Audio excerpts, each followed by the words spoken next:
धार्मिक स्थळांवरील भोंग्यांवर बंदी. नाशिकमध्येही अंमलबजावणीस सुरुवात. डेज न्यूज मराठी प्रतिनिधी एजाज शेख, नाशिक. पावसाळी अधिवेशनात धार्मिक स्थळांवरील भोंग्यांचा मुद्दा गाजल्यानंतर मुंबईमध्ये भोंगे बंद करण्याची प्रक्रिया सुरू झाली होती.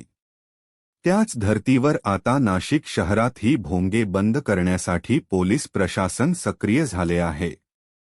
मुंबईप्रमाणेच नाशिकमधील पोलीस ठाण्यांमध्ये देखील बैठका सुरू झाल्या असून भोंग्यांच्या बाबतीत हलगर्जीपणा झाल्यास संबंधित पोलीस ठाण्याच्या प्रभारी अधिकाऱ्यांवर कारवाई केली जाईल, असा स्पष्ट इशारा शासनाने दिला आहे. भद्रकाली पोलीस ठाण्यात झाली महत्त्वपूर्ण बैठक. गुरुवार 17 जुलै रोजी भद्रकाली पोलीस ठाण्यात वरिष्ठ पोलीस निरीक्षक राकेश चौधरी आणि पोलीस निरीक्षक मनोहर कारंडे यांच्या मार्गदर्शनाखाली मुस्लिम धर्मगुरू आणि बांधवांची संयुक्त बैठक पार पडली. या बैठकीत उच्च न्यायालयाच्या आदेशानुसार धार्मिक स्थळांवरील भोंगे बंद करण्याच्या सूचना देण्यात आल्या. न्यायालयाच्या मार्गदर्शक तत्वांची माहिती धर्मगुरूंना समजावून सांगण्यात आली. प्रश्नोत्तर सत्रात चर्चेचा सूर. बैठकीदरम्यान अनेक उपस्थितांनी विविध प्रश्न उपस्थित केले. पोलिसांनी त्या सर्वांची समाधानकारक उत्तरे दिली. यामध्ये सर्वसामान्य वापरासाठी सरसकट परवानगी दिली जाणार नाही, असे स्पष्ट करण्यात आले. मात्र सणोत्सवांच्या निमित्ताने अधिकृत परवानगी घेतल्यास भोंग्यांचा वापर करता येईल, असेही पोलिसांनी सांगितले. भोंगे काढायचे की बंदच करायचे, या मुद्द्यावर मात्र अद्याप स्पष्टता देण्यात आलेली नाही, अशी भावना उपस्थित मुस्लिम बांधवांनी व्यक्त केली. बैठकीस उपस्थित मान्यवर.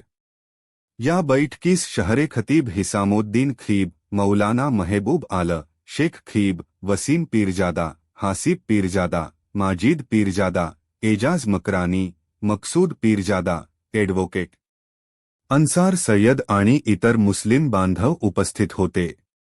अमल कर रहे हैं और उस अमल पर इन्होंने हमको डायरेक्शन दी कि भोंगे निकाल दिए जाए, और सिर्फ मस्जिद ही की नहीं बल्कि मंदिर, गिरजाघर, चर्च और मंदिर, ये सब के सब के भोंगे हमको निकालने का ऑर्डर है, ऐसा इन्होंने कहा है. तो जाहिर सी बात है ये सब रिलीजियस के लिए ऑर्डर है. पुलिस स्टेशन में तमाम मस्जिद के जितने भी मुतवल्ली थे, ट्रस्टी थे, उनकी मीटिंग ली गई. ये मीटिंग मस्जिद पर जो स्पीकर है, लाउड स्पीकर है, उसके ताल्लुक से ली गई, और साहब ने डायरेक्ट इंस्ट्रक्शन दिया कि हाई कोर्ट का स्पेसिफिक ऑर्डर है कि मस्जिद से जो है स्पीकर में अजान नहीं देनी चाहिए. तो मुद्दा ये हो गया कि बहुत ज़्यादा चर्चा हुई, और चर्चा के बाद हमने कहा कि हम लोग सीपी साहब से कल जाके मिलेंगे, और स्पीकर निकालना है या सिर्फ वायर निकालना है या बंद करना है स्पीकर, इस पर हम चर्चा करेंगे. सीपी साहब जो डायरेक्शन देंगे उस पर तमाम मस्जिद के लोग हम अमल करेंगे इंशाल्लाह. अभी जो डायरेक्शन दी गई, क्या डायरेक्शन दी गई? ये डायरेक्शन दी गई कि आप मस्जिद से स्पीकर निकाल दीजिए. और आपका क्या कहना है उसके ऊपर? हमारा ये कहना है कि हम कल सीपी साहब से जाके मिलेंगे. सीपी साहब के सामने हम सब मुद्दे रखेंगे हमारे, और उसके बाद सीपी साहब जो ऑर्डर करेंगे उस पर अमल करेंगे हम लोग.